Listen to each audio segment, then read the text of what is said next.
Welcome, everyone, to another edition of the Fearless Media Podcast, where I discuss all things that are very cool in the worlds of media, entertainment, and tech, and I have great guests on. And today I have Mike Bebel, who's the co-founder and CEO of a new company called OOD that you will hear more about. But Mike, great to see you. Great to see you too, Peter, and thanks for having me. Absolutely. So everybody out there who's listening, I always try to bring guests on who I think are doing interesting things and in various realms of the overall media and entertainment and tech world. And I've had a number of sessions on Web3, blockchain-based or fueled, empowered opportunities.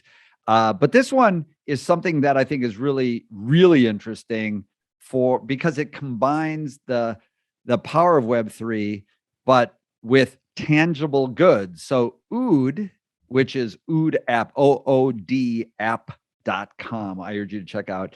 It's physical collectibles on the blockchain. And so I think that's fast. I think it's a fascinating opportunity. Not enough is done with tangible goods and physical collectibles, things that we love to buy from our artists that are signed, autographed, paintings, all kinds of things. But just really quickly, Mike, and then I'm going to stop talking and I'll let you do the talking. But Mike and I have known each other for, over 20 years. Don't even say it. Well, I have to say it, over 20 years. And Mike has started off at Universal Studios, I believe. And he was at Universal the same time I was there, actually, in 96 to 99. And then Mike, like myself, then went into the brave new world of internet-driven music. And Mike did a number of leadership roles where he was the CEO of the good Napster, the Napster that was the legitimate one. He was the president and chief operating officer of Napster, the legitimate one.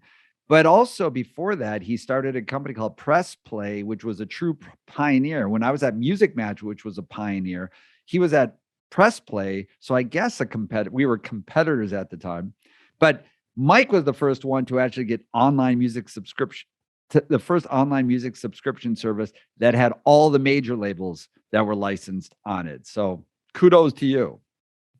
Thank you. Well, I had a lot of backers and a lot of friends working hard with me in those days. And, look, that's when I really got the bug for entrepreneurship and building new things and innovation and all that great stuff that you and I have been a part of ever since those days, which is, long ago, but it's been, a great journey.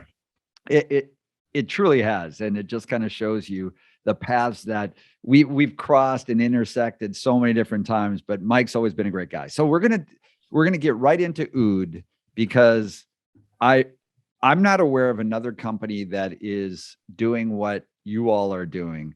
So tell us, Mike, of what OOD is in your words and why it breaks the mold from other Web3 collectible opportunities that are already in services that are already in the marketplace.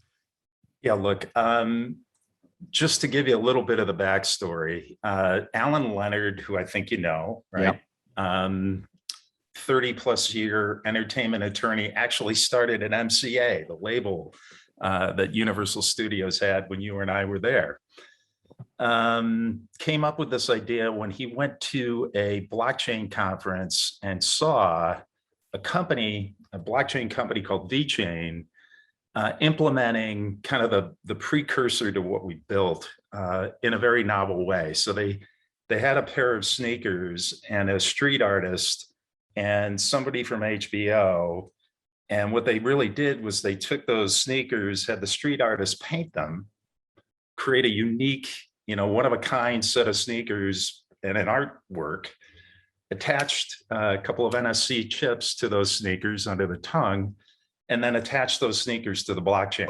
And once they did that, they created this immutable kind of record of those sneakers being what they were, a piece of art, one of a kind. So the token on the blockchain connected to the sneakers really gave it the authenticity, the ability to kind of track and trace those sneakers throughout whatever useful life.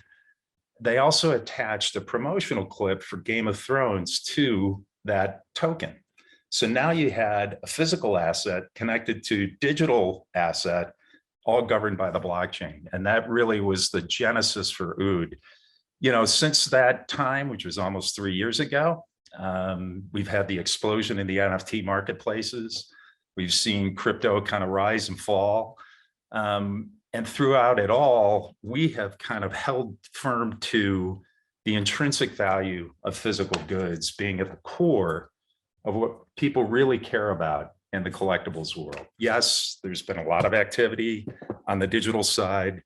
As you said in the prior call we were both on, hard to believe that a JPEG would have the same value 20 years from now that a piece of art or a trading card that you can hold in your hand, touch, feel, really connect with would have. So what OOD does is it starts from that premise that every physical collectible has core intrinsic value.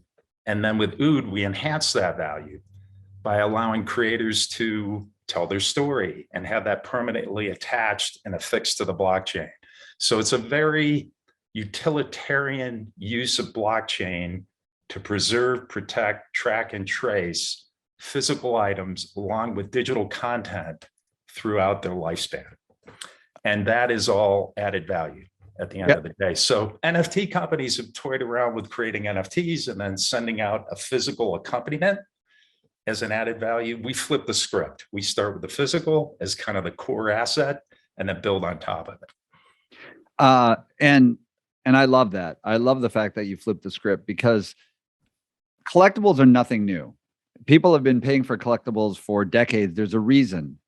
Artists, fans, super fans, members of the audience, they want to get closer to the creators that they love and support those creators, but have a keepsake. Like, there's emotional value to that, more than even the investment value, although we see how investments rise over time too. So like that, the idea of starting with the physical, the tangible, which obviously the tangible never loses value in this increasingly digital heads down kind of world, like having those kind of keepsakes, but then marrying the experiences. It could be, like you said, it could be virtual, digital art, but it could be an experience that's all kinds of things. And tell me why. So from the fans' perspective, I get it. From the fans' perspective, they're getting their tangible good and they're getting added value to it through Web3, blockchain, and the authentication that comes with it too, right? Which is a critical piece of it. Yeah. But tell us why this should be really attractive to the creators and the artists. So it touches on a couple of things you said, but at the core, as you've seen the NFT marketplaces roll out, there's always a royalty, or typically a royalty, attached to an NFT. So as it transacts through the secondary market and it continues to proliferate, there's always a trailer that goes back, a royalty that goes back to the original creator. We've done the same thing with physical collectibles, which has never been done before, right, in the physical world. So for example, the artist who created this work, Michael Kalish, absolutely loves this because he's seen plenty, as every other artist has, of his works being resold, right, in auction houses, other galleries, and those transactions are happening. He has no connection to those transactions. He doesn't know who the buyer is. He doesn't get a piece of the action. Often it's maybe for thousands or tens of thousands of dollars more than the piece originally sold for. There was a great article written by 4 professors in the art world recently about Amy Sherald. Amy Sherald was the painter who painted Michelle Obama's portrait. Before she rose to that fame and had that moment, she was an artist kind of doing her thing and was recognized by somebody in the art world who commissioned a work from her for $20,000. Then she was selected to paint Michelle Obama. 2 years after that, the same person who commissioned that work from her at $20,000 put it up for auction at Christie's for $3.9 million, and it sold. Yeah. And of course, Amy saw none of that.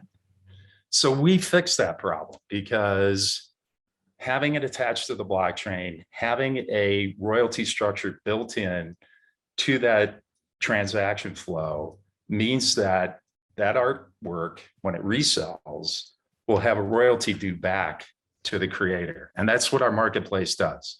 It creates this playing field for creators, for brand owners, enterprises who are seeing their goods transacted on secondary marketplaces to now participate in that revenue stream. And at the same time, build their own community of followers, collectors, super fans, whatever you want to call them, on that marketplace. So we're a platform, like a Web 3.0 platform, where we're standing back and facilitating.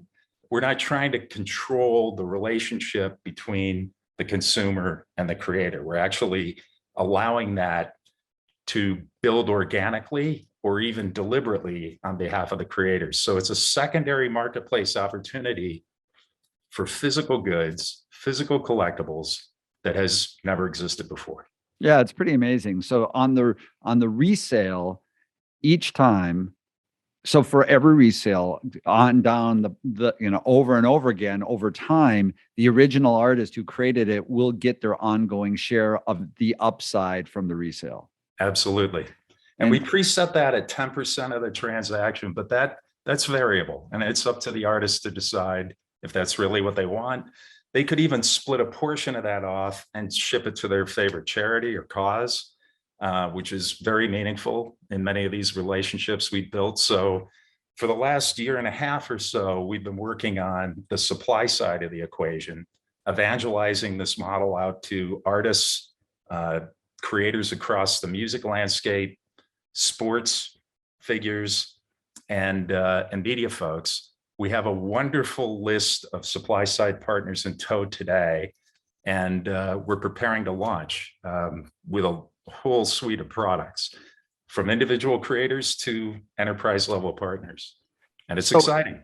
It is exciting. And I do love this. That's why as soon as I heard about it, I reached out to you and I wanted you to be on the podcast, because it's a different approach, but it's one that makes so much sense. If you're an creator or in the business of you have a platform for creation, it could be anything that has memorabilia, or you create memorabilia from just product that you have. So that's right. It can be anything really, but you have this new opportunity to monetize over and over and over again. Do you also get data that flows from who those people are? Yeah. So we already have the platform designed in a way where the supply side partners can communicate with the demand side, with the collectors, super fans, and vice versa. Data sharing is, obviously protected by a lot of privacy laws here in California. We have some of the most stringent in the US, but we have opt-in kind of set up so that people can opt in to share their data if they so choose. So we're going as far as we possibly can to create that connection and allow for that data to flow through. But again, we have to be mindful of privacy. In that context. But frequently, totally get that. But in the kind of the obvious case of you have a fan who wants something from an artist, they want to have the kind of connection so that they are aware of new opportunities that are up for a tangible collectible of some kind. Again, the closer and closer they get to the artist or the creator, there's not only the upside of having a unique piece of art of whatever that may be, and the rising value it may have over time, if that's what you choose, but it's the emotional aspect of it. So the emotion fuels so much of this. And so getting close, the proximity solves some of those data problems, like you said, on an opt-in basis. So people have a chance to do that. So I get it from, I'm involved in the physical collectible spaces you and I talked about before. Yep. I work with a number of different artists, different bands. We have this beautiful high-end physical collectible for Devo vodka, because they're Spud Boys, that's what they are. So 1,500 limited edition, beautiful, each one individually autographed by each member of the band, because they're cool. And we sold it and we're selling it, this boutique vodka brand, and I'll give them a plug, Trust Me Vodka, out of San Diego. It's amazing. but we sold it and we're selling it today as a limited edition, 1,500 only, physical collectible. But we've always talked about, okay, there's unique artwork in there that's never been seen before. But if you add something else, like a virtual aspect of an experiential aspect of it that that is fueled by the blockchain, and so a Web3-ish component to it, like you said, we always had that in mind, but we haven't implemented yet. So you solve that problem.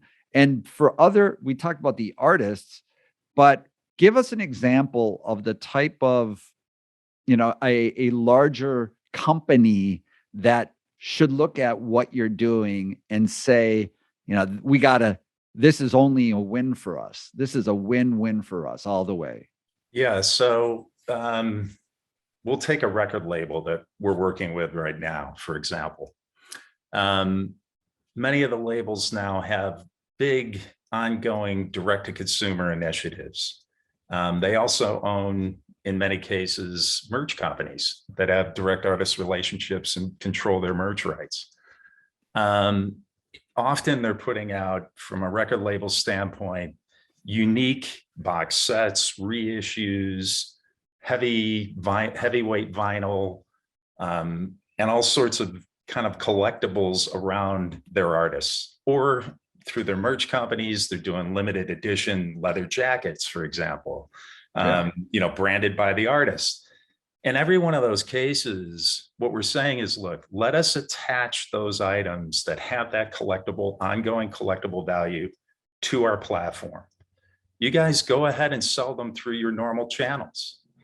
Direct to your buyers, your consumers, drop card, hang tag, whatever it is, to authenticate and register the item on our platform and become part of our secondary marketplace. When they land on our platform, when they register, have your own collection of other items on our platform. We have spaces, think of them, storefronts, mall kiosks that can be branded within our platform, within our marketplace, where they can have their own curated collection of additional items. So when they land to register whatever they bought through their normal commerce channels, they'll have visibility to other items that you're making available. So you get a second bite at the apple for a commerce transaction. And if they resell the item, you're going to get a piece of the action. And the reason why they would register is not just to authenticate, but you're going to put something of value, a NFT, a promotional piece of content that's only available to that buyer, an opportunity to get a meet and greet with the artist. I mean, you name it, we can kind of put it in that package that the consumer can retrieve. And now they're part of your community on our platform. So it gives them the opportunity to create a secondary marketplace play without having to build any of the infrastructure. We build it for them. Yeah. And there's the benefit of being part of your overall marketplace and platform is that it's a place where collectors in general go. So rather than in that particular case, if the individual label had their own, like, let's say, white labeled platform, using the power of what you're doing, that's just their stuff essentially. Whereas if you have a full platform, you're bringing in collectors from various segments, and so that will bleed over. So let's say you're it's a record label and you're getting a collectible there, but you see a storefront for that on your platform. You may see another storefront that's interesting that you otherwise wouldn't have even thought about as a collector. So it brings more people in, and kind of it's the flywheel effect for all of this. Exactly. Just like a mall, you're driving traffic into a mall, they're passing every storefront. They may not have even thought they need to stop by the Apple store today, but they see a whole crowd in there, they're going in. That's the whole point. It's about aggregating all that traffic across 4 verticals that we're approaching in the first place: art, media, music, and sports. And we're going across those 4 because all of our research tells us collectors cross over between those 4 verticals all the time. So that benefit of added traffic, more collectors coming into the whole kind of marketplace, is of value to everybody who participates. Okay, so art, I get. Music, along the lines of what you're talking about, those kinds of, in your particular example, sports, you held up a card. In media, I think you mentioned media. Give me an example there. Well, you can think of media companies who produce merch related to their media properties, Yeah. right? You walk into a Hot Topic store, you see all kinds of media property merchandise. And then there's the prop houses. I mean, we talked to one studio, and what they're doing today is they have a limited amount of space to store all their props. And when they fill up, they basically just grab a bunch of that stuff and they put it up on an auction site, and it's gone. And we can make that into an entire experience for the fans of those media properties and the studio, who will have a direct connection to that community and be able to monetize it, be able to act on it, add value to it going forward. So there are a myriad of opportunities that we've kind of unearthed over the last couple of years with these various partners we've been talking to. And I can tell you, we have yet to have a bad meeting, because we basically walk in the door. We're here to help. You have lost or are missing whole worlds of opportunity here that we can enable for you. And and it resonates. Yeah, I mean, look, it's all win. I don't see any downside whatsoever. It's all win. There's been so much money that's been left on the table between the audience and the creator, and this is, I truly don't see a downside. And so it's always challenging when you're an entrepreneur and you're getting to first base. It's always tough, but here there's the motivation, the idea of collecting, and there's so much focus on this space now, as there should be, but flipping it. I'm not aware of another company that's doing it with tangible goods first. Are you aware of anybody else? We're not. We've seen in the art community people using blockchain for the authentication piece. Yeah. We've seen one company kind of talking about what we're doing. They're not launched yet, but we've seen that, and there are a couple of other instances where people have come fairly close, because they're taking physical goods, they're sending you an NFT, they're keeping the physical good in storage on your behalf. If you want the physical good, then they'll ship you the physical item, but they then burn the NFT that represents, because they have no way of connecting the two. We've solved for that. So as far as I know, we're unique in what we built. We actually have a patent pending on the tech that we're using and the stack that we've created. And yeah, I think we have something very, very much for the here and now, right? With physical assets. By the way, physical collecting has exploded over the last 5 years. It's across, all categories, a $400 billion a year marketplace, projected to go to over 600 billion over the next 10 years. So it's growing.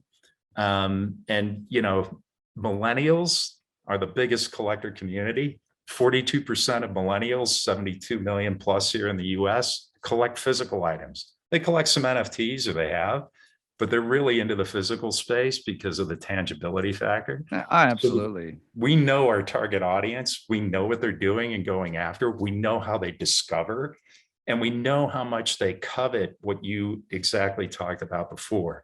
That connection between themselves and the artists, the creators, even the brands that they love and want to feel close to. And that's what we're ensuring will be in place throughout any physical item's lifespan, whether it's the first collector, the third collector, or the fifth one down the line as these things resell. Yeah. I mean, look, I've done a lot of writing about this, where, although I'm probably best known as being a digital media guy, about my world is, in my family's world, we spend so much in experiential entertainment, like getting into the tangible world, real world, music festivals, music experiences. Behind me, I have it's not here, it's in my other office, but I have a guitar signed by Axl Rose, as an example. And it's always there. It's always in front of us. There's a reason why vinyl is making a resurgence in this increasingly heads down digital world. It's because people like the art, the album art, like you said, they like holding it, typewriters. There's some, there's some of that. There's all of this. It's a movement, and I think it's part of the experiential economy and just entertainment and period, which is a reflection of the emotion that comes with all this. That's lacking a lot of times. It's not as lasting when it's virtual typically than when it's tangible. So this trades on all of that. But okay, so you mentioned that this other company that's out there that kind of is doing some of the same stuff you are, but once you get the physical good, the attachment to the NFT is gone. How do you actually physically what's your solution to, let's say in that trading card, attach it to the blockchain? So this card is unique in design because it has an NFC chip actually embedded in it. It's laminated right into the card. That NFC chip carries a unique ID and our own encrypted encoding, which is registered on the blockchain.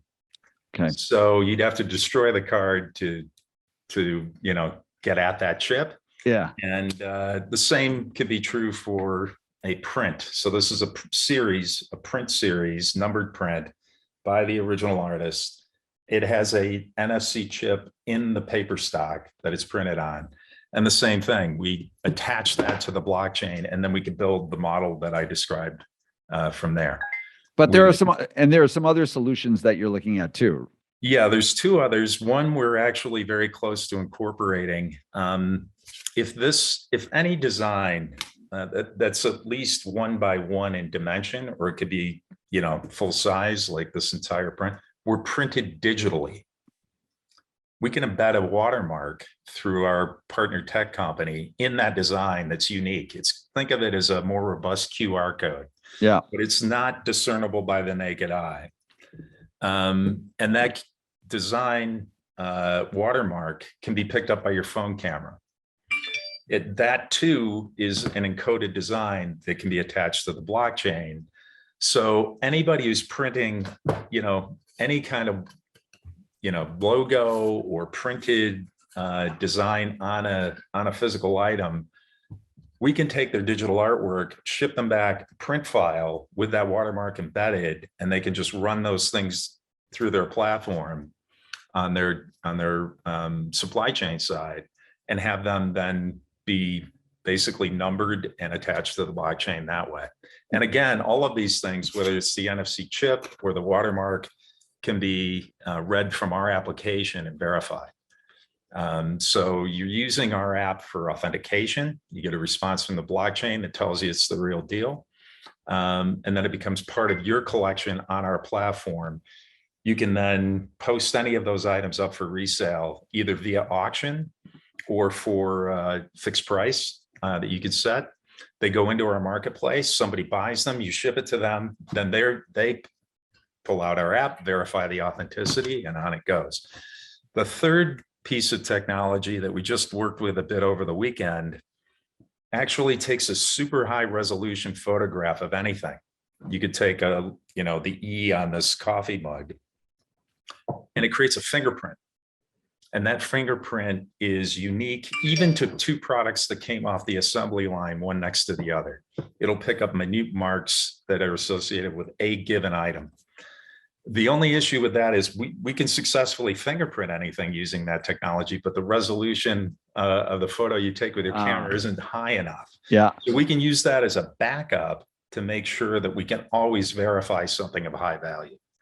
In the case that the chip fails, the watermark can't be read, we can always bring it back in, verify its authenticity, reapply a tech that can be read by your smartphone, and put it back out into the marketplace. Yeah. Very, very, very interesting. So any kind of media company, any music company, any sports company, and what's the last segment that is one of your targets right now?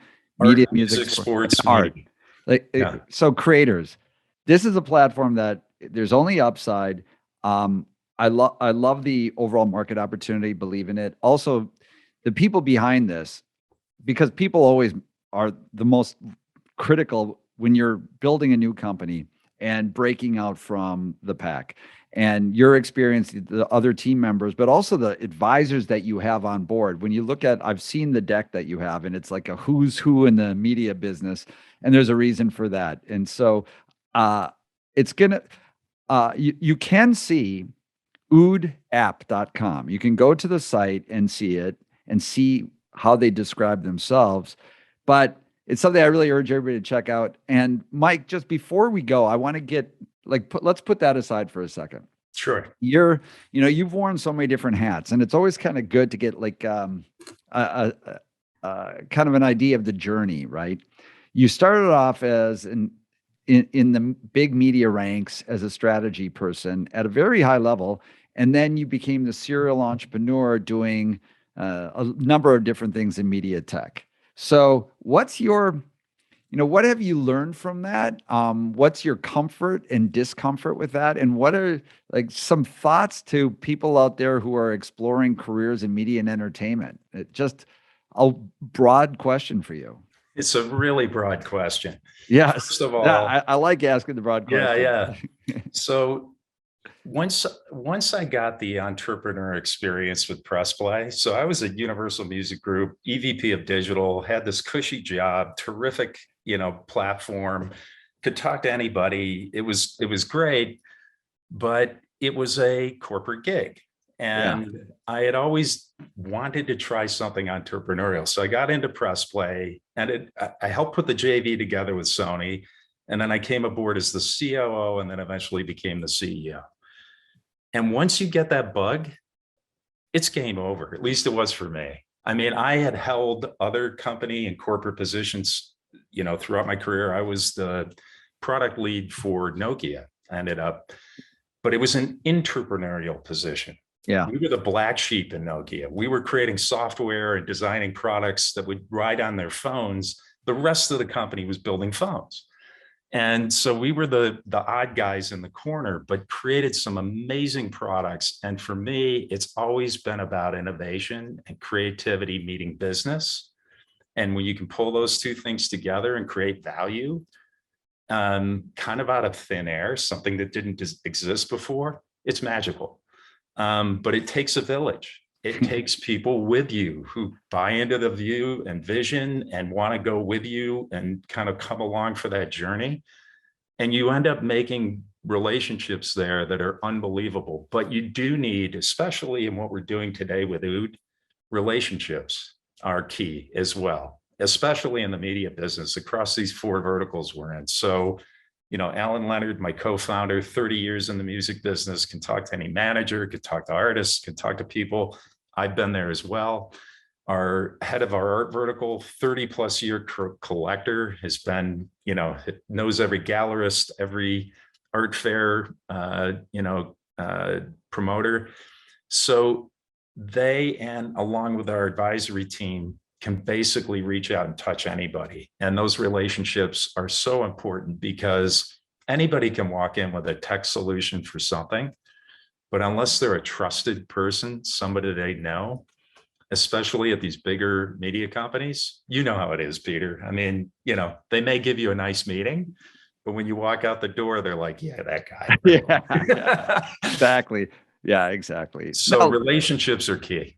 Yeah. I mean, it's something that you and I both mentor a lot of different people. We do. And it is so critical to early on in careers to authentically create relationships where you do what it takes to solve other people's problems, and with positivity and hard work and all that sort of thing, and not expecting something in return. But life happens where years go by and then you run into each other again, and that's how things happen. I mean, look, this is a perfect example because every few years we reconnect, right. But I saw this and what you're doing, think it's really amazing. And I want to be part of it and help you grow this thing and get the word on it, because I think it's all a win for everybody. Just one last thing about being an entrepreneur. Again, we had very similar journeys where I was at Universal at the exact same time, had a cushy corporate gig, was flying first class to Japan, negotiating this mega deal for years, like the toniest hotels and all of that. Then I became a serial entrepreneur, and I was flying Southwest Airlines in the overhead compartment. So it's not for the faint of heart, but there's a reason why. There's a very different kind of satisfaction for it. It's there's more impact. There's less rules of the game, so you can create the world that is interesting to you, and you meet a lot of really interesting people. So that it's just neither is better than the other. It's just very different. But certainly one thing is that when you're an entrepreneur, a lot of it is you're going without a net, without certainty on it. And that's part of the journey, everybody but it's, you live once. That's right. Experience. It's all about the experiences. And yeah, you're right to say it's not for the faint of heart, because it is a roller coaster, and you've got to want it. You've got to want it deep within yourself to just keep driving it forward till it happens. But, I've always believed that you can make it happen. Eternal optimism. If it's a good idea and you're 100% behind it, you make it so. Absolutely. And one last question I'll ask you, and I actually like this question that Scott Galloway asks his guests all the time on his Prof G show, which is one of the ones that I listen to over and over again. What advice would you give to your 25-year-old self, looking back in terms of just what your life, how to live your life, other than what you said just now, maybe, but what advice would you give to your 25-year-old self? I really do think it's some form of what I just said. It's like, look, you can do a lot of things with your life. Make sure, number one, you have passion for what you're doing. And number two, you believe in what you're doing. And if those two things are combined in a way that can make you a living, you're going to love every minute of it. So, just go for it. Outstanding. And on that note, everybody check out OOD app, OODAPP.com. Physical collectibles on the blockchain, completely different approach. You'll be hearing a lot more from them in the months ahead, and look forward to it. Mike, awesome. Mike, thanks for joining. Thank you very much, Peter. It's been a pleasure. And thank you for all the kind words. We appreciate it. Absolutely. And everybody out there, check out all the other episodes of Fearless Media. There's about 45 of them. And it's a pretty amazing who's who of guests across both entrepreneurs, executives, venture capitalists, creators, artists, some big name artists. And it's all intended to just give a broad view of the media, entertainment, and tech world, different roles within it, but all the various verticals that are part of it too, because it's all connected. So at the end of the day, and it's ultimately about the people who are all connected too. So good to see you, Mike. Great to see you, Peter. Bye-bye. See ya.